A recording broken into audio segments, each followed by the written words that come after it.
যখন রাত্রি নিঝুম এই চোখে ঘুম, একলা শূন্য ঘরে তোমায় মনে পড়ে মাগো, তোমায় মনে পড়ে।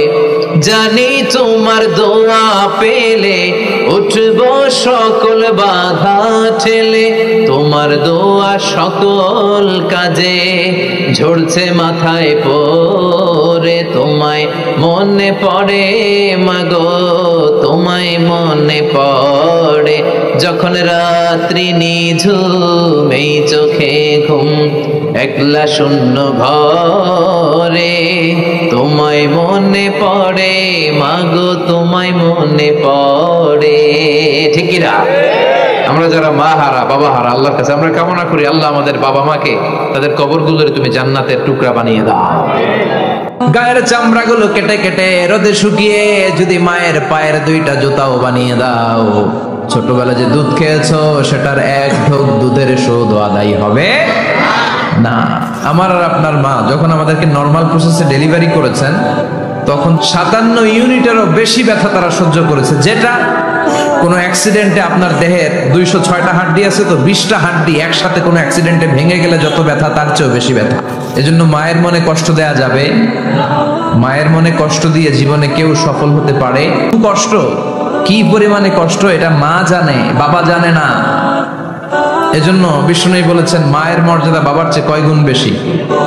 আবার আল্লাহ বলেছেন হামালাতু উম্মুহু, বাবা তোমার পেটে ধরে নাই, পেটে ধরেছে কে? ওয়াহানা না আলা ওয়াহান, ব্যথা কষ্ট জ্বালা পেইন বাবা সহ্য করে নাই, করেছে কে? অফিসালহু ফি আমাইন, 2 বছর তোমারে বাবা দুধ খাওয়ায় নাই, দুধ খাওয়ালো কে? মায়ের এক ধারে দুধের দাম কাটিয়া গায়ের চাম, পাপস বানাইলেও ঋণের শোধ হবে না, এমন দরদি ভাবে কেউ হবে না আমার মা গো, এমন দরদি ভাবে কেউ হবে না আমার মা গো।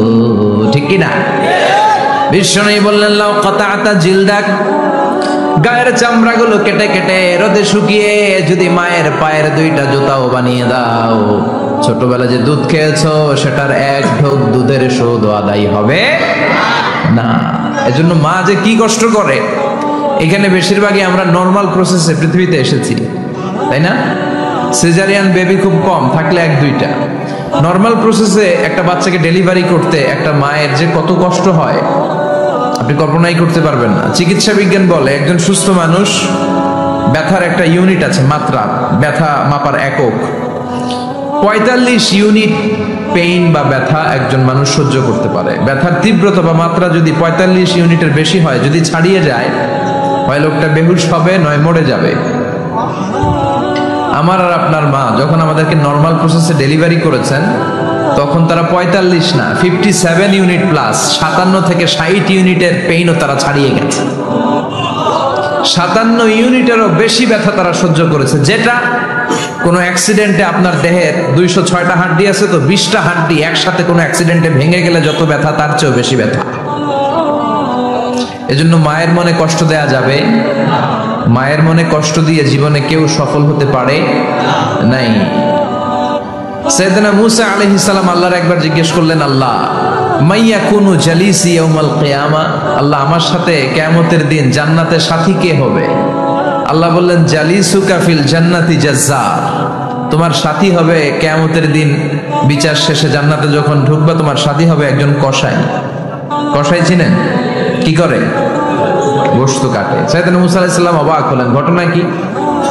কসাই, আমি হইলাম নবী আর আমার সাথে জান্নাতে থাকবে?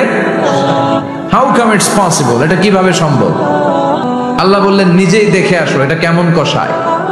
সাইয়েদনা মুসা আলাইহিস সালাম ছদ্মবেশে কসাইয়ের দোকানে দাঁড়িয়ে রইলেন।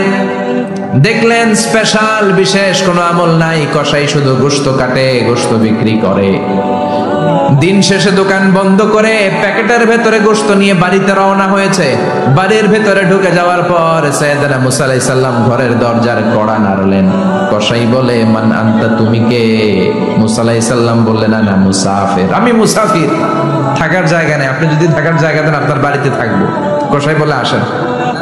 সাইয়েদনা মুসা আলাইহিস সালাম ঢুকলেন। কসাই বলে এই ঘরে একটু থাকেন, ওই ঘরে আমার একটু কাজ আছে। মুসা আলাইহিস সালাম বললেন যান, কাজ সেরে আসেন। মুসা আলাইহিস সালাম খেয়াল করলেন ওই ঘরে মাচার উপর থেকে বয়োবৃদ্ধ এক নারীকে তিনি নামিয়ে গোসল করালেন, টাওয়াল দিয়ে গা মুছিয়ে দিলেন। এরপর দোকান থেকে আনা সুন্দর গোশতের টুকরাটারে নিজ হাতে কেটে রান্না করলেন। তারপর রুটি বানালেন, আর গোশত আর রুটি হাতে নিয়ে ওই মহিলার মুখে তুলে দিচ্ছেন। মহিলা খাচ্ছে, খায় আর বিড়বিড় করে কি যেন দোয়া পড়ে। সুবহানাল্লাহ পড়বেন না? ওই মহিলাকে খাওয়ানোর পরে কসাই সাইয়েদনা মুসা আলাইহিস সালামকে মেহমান হিসেবে খাবার নিয়ে আসলেন। বললেন ও পথিক, খাবার খান, সকালবেলা আপনিও চলে যাবেন, আমিও যাব আমার দোকানে, খেয়ে আপনি ঘুমিয়ে পড়েন। মুসা আলাইহিস সালাম বললেন ততক্ষণ পর্যন্ত তোমার আনা খাবারে আমি হাত দিব না, যতক্ষণ না তুমি বলবা ওই মহিলাটাকে। কসাই বলে হাদিহি উম্মি, এটা আমার মা। হাদিহি উম্মি, এটা আমার মা। এই দুনিয়া এই মা ছাড়া আমার কেউ নাই, আমিও ছাড়া আমার মায়ের কেউ নাই। তাই প্রতিদিন দোকানের কাজ শেষ করে গোশত এনে রান্না করে আমার মারে আমি খাওয়াই। হাদিহি উম্মি, এটা আমার জনম দুঃখিনী মা। সাইয়েদনা মুসা আলাইহিস সালাম বুঝলাম তোমার মা, কিন্তু তুমি যখন রুটি তোমার মায়ের মুখের ভেতরে তুলে দিচ্ছিলে, তোমার মা বিড়বিড় করে কি যেন পড়লো। কি পড়ে তোমার মা? কসাই বলে আমার মায়ের একটা পাগলা দোয়া আছে। কি দোয়া? আমি জানি কঠিন কালে এই দোয়া কবুল হবে না। আবেগের বশবর্তী হয়ে প্রতিদিন আমার মা আমার খেদমতে আমার উপর এত সন্তুষ্ট হয়ে যায়, এত খুশি হয়ে যায়। আমার মা প্রতিদিন বলতে থাকে আল্লাহুম্মা জাআল ইবনি জালিসা মুসা ইয়াউমাল কিয়ামাহ। ও আল্লাহ, আমার ছেলের খেদমতে আমি এত সন্তুষ্ট, আমার ছেলের উপর আমি এতটাই রাজি খুশি। শুনেছি এই জামানার সবচাইতে বড় পয়গম্বর, বনি ইসরাইলের সবচাইতে বড় নবী, ওই নবীর নাম নাকি মুসা। ও আল্লাহ, আমি এত কিছু জানি না, এত কিছু বুঝি না, এত কিছু চাই না। তোমার দরবারে শুধু একটাই চাওয়া, একটাই ফরিয়াদ, তুমি আমার ছেলেরে কিয়ামতের দিন মুসার সাথে হাসর নসিব করে দিও। আমার ছেলে কসাই ছেলেটারে তুমি মুসার জান্নাতের সাথী বানিয়ে দিও। আল্লাহুম্মা জাআল ইবনি জালিসা মুসা ইয়াউমাল কিয়ামা। জালিস মানে ফ্রেন্ড, বন্ধু। আল্লাহ, জান্নাতে আমার ছেলেরে তুমি মুসার বন্ধু বানিয়ে দিও। মুসা আলাইহিস সালাম এবার বুঝতে পারলেন।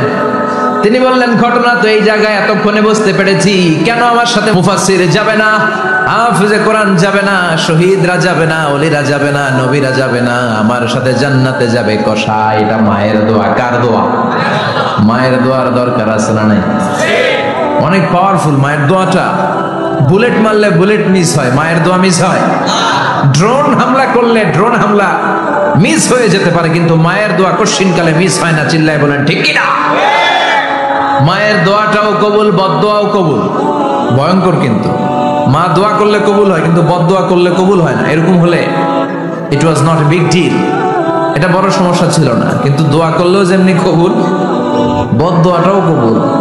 এজন্য খবর আছে না নাই? এজন্য মায়ের কাছ থেকে সবসময় দোয়া নিতে হবে। দোয়া নিতে রাজি আছেন? মায়ের এক ধারে দুধের দাম, কাটিয়া গায়ের চাম, পাপস বানাইলেও ঋণের শোধ হবে না, এমন দরদি ভাবে কেউ হবে না আমার মা। আমাদের আগে মারে ভুলে যাবে, মাকে ভুলে গিয়ে স্ত্রীর পেছনে পেছনে দৌড়াবে। খবরদার, খবরদার। আপনি নামাজি হতে পারেন, মুসল্লি হতে পারেন, হাজী সাহেব হতে পারেন, কিন্তু মা যদি বদদোয়া দেয় আপনার সব শেষ, দুনিয়াও শেষ, আখিরাতও শেষ। মায়ের মর্যাদা বাবার চেয়ে 3 গুণ বেশি। হামালাতহু উম্মুহু, কারণ বাবা পেটে ধরে নাই, পেটে ধরছে কে? ওয়াহানান আলা ওয়াহান। 8 মাস 10 মাস এই বোঝাটা বাবা বহন করে নাই, করলো কে? ফিসালহু ফি আমাইন, 2 বছর বাবা দুধ খাওয়ায়নি, দুধ খাওয়ালো কে? মায়ের এক ধার দুধের দাম, কাটিয়া গায়ের চাম, পাপস বানাইলেও ঋণের শোধ হবে না, এমন দরদি ভাবে কেউ হবে না আমার মা গো। ঠিক কিনা? লাউ কাতা'তা জিলদাক, আপনার গায়ের চামড়া কেটেও যদি মায়ের পায়ের জুতা বানিয়ে দেন, কি বানিয়ে দেন? কি দিয়ে? গায়ের চামড়া দিয়ে। এই যে 2 বছর যে দুধ খাইলাম, এই দুধের এক ঢোক দুধের শোধটাও আদায় হবে না। এজন্য খবরদার, মাকে যেন আমরা ভুলে না যাই। মা দোয়া করতে দেরি, ওই দোয়া কবুল হতে। আমরা ছোটবেলায় যে কত কষ্ট দিয়েছি, সবচেয়ে বেশি কষ্ট যখন দিয়েছি মাকে, ওই স্মৃতিগুলো আমাদের মনে পড়ে না। আপনার বয়স যখন 1 বছর, আপনি স্মৃতি হাতরে এত দূর যেতে পারবেন? 1 বছর বয়সে কি কি কষ্ট দিয়েছিলেন মনে আছে? মানুষের বয়স যখন 2, 3, 4 হয়, 4-5 বছর বয়সে তখন তার কথাগুলো খেয়াল থাকে। কিন্তু সবচেয়ে কষ্ট কিন্তু মাকে বাবাকে আমরা দিয়েছিলাম যখন আমাদের বয়স 1-2 বছর ছিল। আর মায়ের পেটের ভিতরে যখন ছিলাম তখনও কষ্ট দিছি কি দেই নাই? এক একটা লাথি যখন মেরেছি আমার মা বেহুশ হয়ে যেত। আমাকে আপনাকে জন্ম দিতে যে আপনাদের মা কতটা কষ্ট করেছেন খেয়াল করে শুনুন। চিকিৎসা বিজ্ঞানীরা বলে একজন সুস্থ মানুষ 45 ইউনিট পেইন, মানে ব্যথা একসাথে সহ্য করতে পারে। ব্যথার তীব্রতা, সিভিয়ারনেস যদি এর চেয়ে বেড়ে যায়, হয়তো লোকটা বেহুশ হয়ে যাবে, না হয়ে মরে যাবে। কিন্তু আমার আর আপনার মা আমাকে আর আপনাকে জন্ম দিতে যে ওই ডেলিভারি যখন দিয়েছিল 57+, 57 ইউনিটেরও বেশি ব্যথা তিনি সহ্য করেছিলেন। যেটা কোনো অ্যাক্সিডেন্টে আমাদের দেহে প্রত্যেকের 206টা হাড্ডি, কোনো সড়ক দুর্ঘটনায় আপনার দেহের 20টা হাড্ডি একসাথে টাস টাস করে ভেঙে গেলে যত ব্যথা, তার চেয়েও বেশি ব্যথা। যেন খবরদার, খবরদার, মাকে যেন আমরা ভুলে না যাই। মায়ের দোয়া যেন নেই। কখনো যদি মায়ের সাথে বেয়াদবি করে থাকি, আমরা যেন মাফ চেয়ে নিই। রাজি আছি তো যুবকেরা? রাজি আছি সবাই? আমরা সবাই মায়ের দোয়া নিব। মায়ের দোয়া ছাড়া কেউ জীবনে সফল হতে পারে? মা যার চলে গেছে তারা জানে মা না থাকার কি জ্বালা। হ্যাঁ, মায়ের কথা মনে পড়ে না? যখন রাত্রি নিঝুম, এই চোখে ঘুম, একলা শূন্য ঘরে, তোমায় মনে পড়ে মাগো, তোমায় মনে পড়ে। জানি তোমার দোয়া পেলে উঠব সকল বাধা ঠেলে, তোমার দোয়া সকল কাজে ঝরছে মাথায় পড়ে। তোমায় মনে পড়ে মাগো, তোমায় মনে পড়ে। যখন রাত্রি নিঝুম, এই চোখে ঘুম, একলা শূন্য ঘরে, তোমায় মনে পড়ে মাগো, তোমায় মনে পড়ে। ঠিক কি না? আমরা যারা মা হারা, বাবা হারা, আল্লাহর কাছে আমরা কামনা করি, আল্লাহ আমাদের বাবা মাকে তাদের কবরগুলোরে তুমি জান্নাতের টুকরা বানিয়ে দাও।